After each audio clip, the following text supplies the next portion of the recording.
Alors bonjour à toutes et à tous, bienvenue sur dailyfx.fr, bienvenue, nous sommes le mardi 4 août 2015, Vincent Gann pour vous retrouver pour ce premier point de marché sur les marchés actions européens. On va se concentrer sur les indices boursiers, le CAC 40, le DAX dans une émission courte, 15 minutes avant de vous retrouver à 9h15 pour un Good Morning CAC 40 qui sera beaucoup plus panoramique. Et puis autant vous dire qu'à partir du mois de septembre, la programmation va encore être revue, elle sera beaucoup plus précise et bien focalisée sur les différentes classes d'actifs.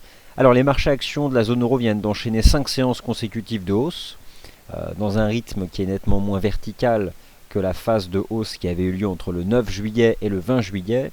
Cette reprise des marchés actions de la zone euro, elle est permise par le maintien du taux de change euro-dollar sur un niveau bas, le maintien des taux obligataires sur un niveau bas, un prix du pétrole qui s'enfonce, de manière générale le prix des matières premières industrielles qui recule, et puis donc un retour progressif à la normale du dossier grec entre guillemets, avec hier la réouverture des marchés actions en Grèce.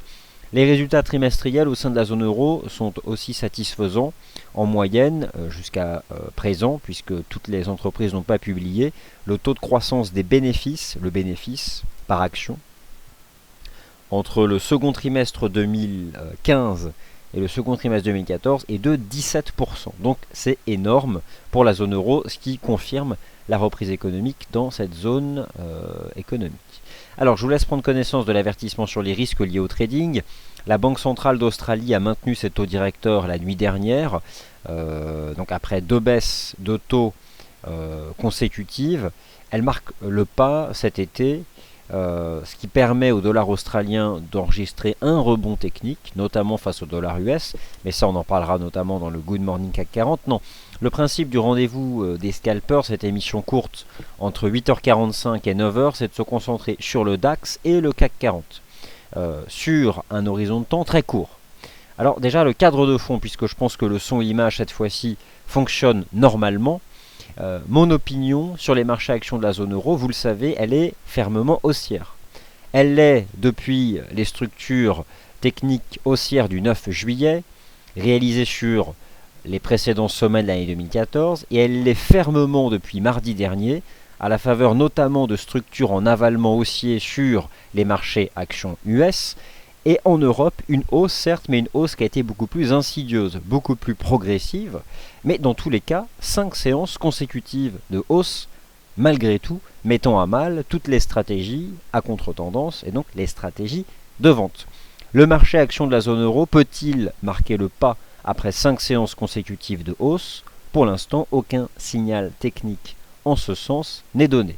Alors, moi j'ai 12-13 minutes là devant moi, donc on va passer sur des graphiques intraday, horaire 15 minutes. Mais je voulais d'abord vous rappeler la trame de fond.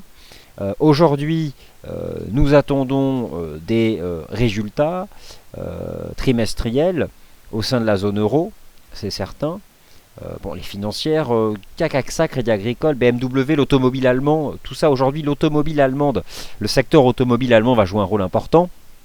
Très brièvement, sur le plan du calendrier économique classique, les grands agrégats économiques fondamentaux, c'est une journée calme. C'est une journée calme, hormis bien sûr l'indice des prix à la production au sein de la zone euro et quelques statistiques industrielles américaines attendues à 16h. Et je pense que le son et l'image refonctionnent normalement après les difficultés que nous avons rencontrées hier. Alors, ma lecture technique, elle est fermement haussière sur le CAC, sur l'Eurostoxx 50, sur le DAX naturellement. Bon, vous avez ici l'ébauche d'un décompte en vague d'Elliott qui revient notamment sur la nature très construite sur le plan fractal de la tendance haussière du marché action allemand. Sur le DAX, il y avait le 9 juillet, comme sur le dos d'ailleurs, une belle structure en avalement haussier en date du 9 juillet. Le marché a enchaîné plusieurs séances consécutives de hausse, a fait un retracement profond, c'est un fait. 61% de retracement. C'est pas forcément usuel, mais cela arrive que la vague 2 retrace 61,8% de la vague 1. Et depuis je les compte avec vous, 2, 3, 4, 5 séances consécutives de hausse. Alors doit-on craindre 5 séances consécutives de hausse? Si un jour un signal technique est donné, on peut envisager que ce marché finissent par abandonner ce canal de hausse qui est j'utilise ce mot insidieux parce que finalement très progressif, donnant le sentiment qu'à tout moment le marché pourrait le quitter, mais jusqu'à preuve du contraire, et c'est ce qu'on va voir sur des graphiques intraday, la phase positive se prolonge. Moi, ce que j'apprécie pour le cadre de fond du DAX, c'est l'analyse technique que l'on peut pratiquer sur le momentum du marché, donc la pente de la tendance, qui est représentée ici par l'indicateur technique RSI, avec un beau canal de hausse. Et ce que j'avais apprécié la semaine dernière, c'était de voir le DAX retracer 61% et en même temps le momentum revenir dans la partie basse d'un canal de hausse. Donc ça c'est pour la trame de fond. Maintenant on bascule sur des graphiques intraday et je décortique avec vous le DAX sur les chandeliers 4 heures horaires et 15 minutes et ce sera donc terminé pour ce rendez-vous des scalpers puisque son objet c'est justement d'étudier le DAX en ce que moi j'appelle l'hyper intraday. Donc c'est ce qui finalement se situe sous l'horizon de temps horaire. Alors un instant, le temps que l'horizon de temps charge.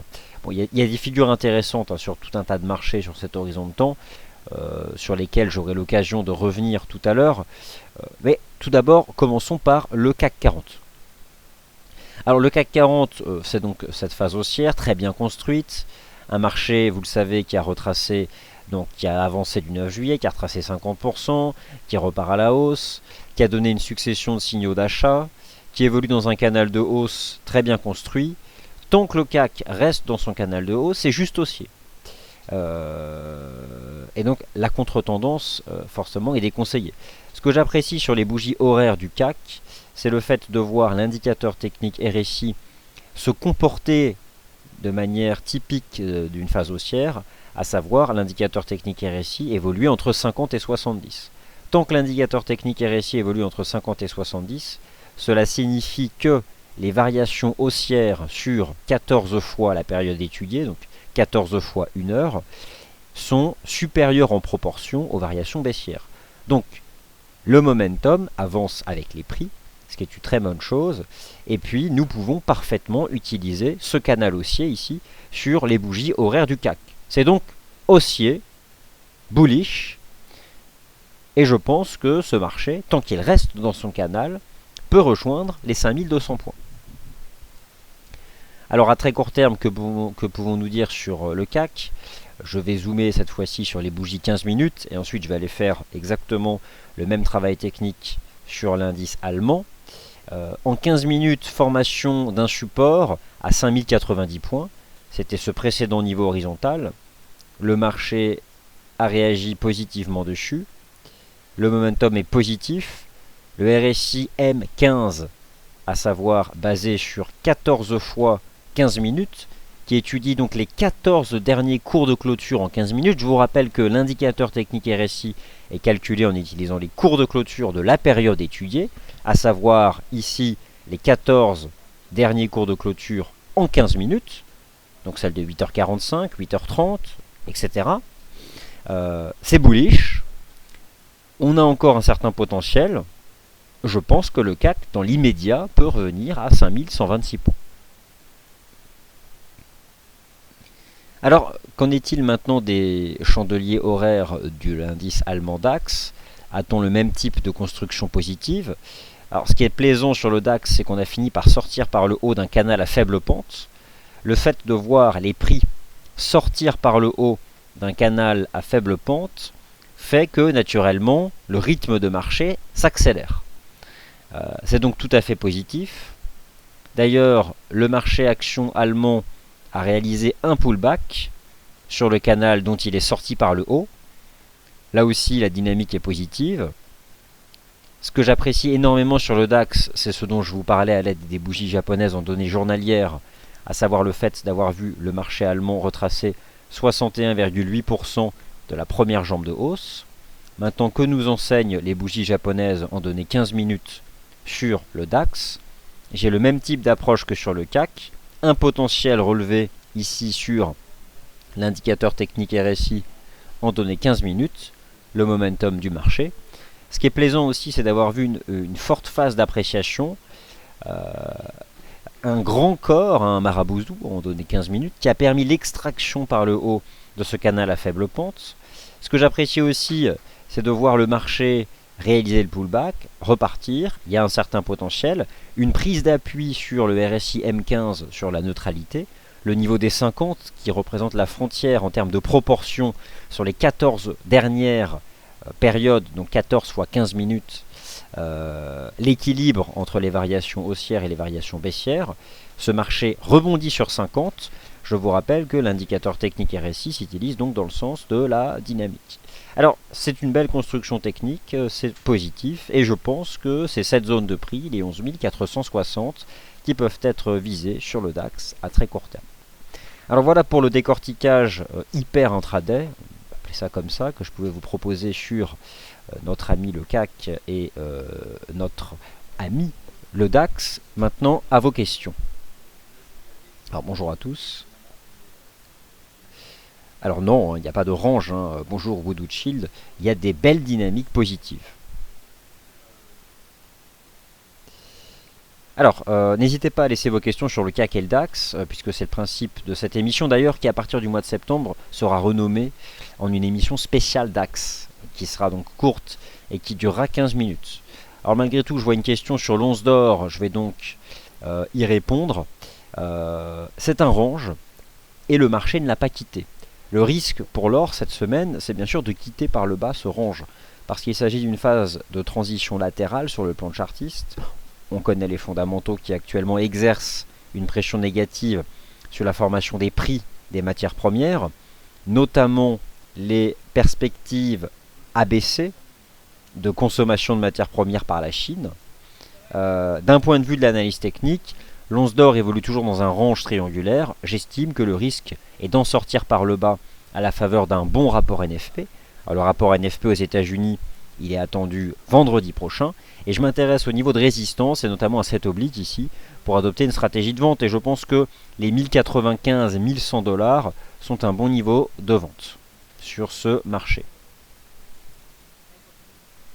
Alors, SKS en 15 minutes sur le DAX. Tu vois la ligne de coup, pas encore d'action, c'est possible. Alors, moi, sur le DAX, une ligne de coup. Alors, peut-être que vous faites référence à une oblique de cette nature-là. En tout cas, bon, c'est juste haussier, hein, c'est clair, c'est méga bullish. Sorti par l'eau de ce canal à faible pente. Peut-être qu'on sort par l'eau maintenant d'un espèce de drapeau, éventuellement. C'est cette figure que vous relevez. Belle prise d'appui sur la zone des 50 sur le RSI M15. C'est bullish. Et je pense que les 11 460 points peuvent être rejoints. Écoutez, voilà, l'émission bien elle est terminée. C'est le DAX Scalping Show. En tout cas, ce sera son nom à partir de la rentrée, à partir du mois de septembre. Puis vous allez voir, à partir du mois de septembre, il y aura énormément de nouveautés. Autant vous dire, 10 émissions continues à partir de septembre. Dans ce qu'on essaiera de faire une web TV avec des émissions qui seront programmées pour le marché action aussi. Des invités réguliers, bref, ça sera les projets qui démarreront à partir du mois de septembre. Merci à toutes et à tous. Point de départ du Good Morning CAC 40 à partir de 9h15 pour un panorama global des marchés. L'introduction du calendrier économique. Et c'est Sylvain Logadanin que vous retrouvez dans 15 minutes. Merci à tous.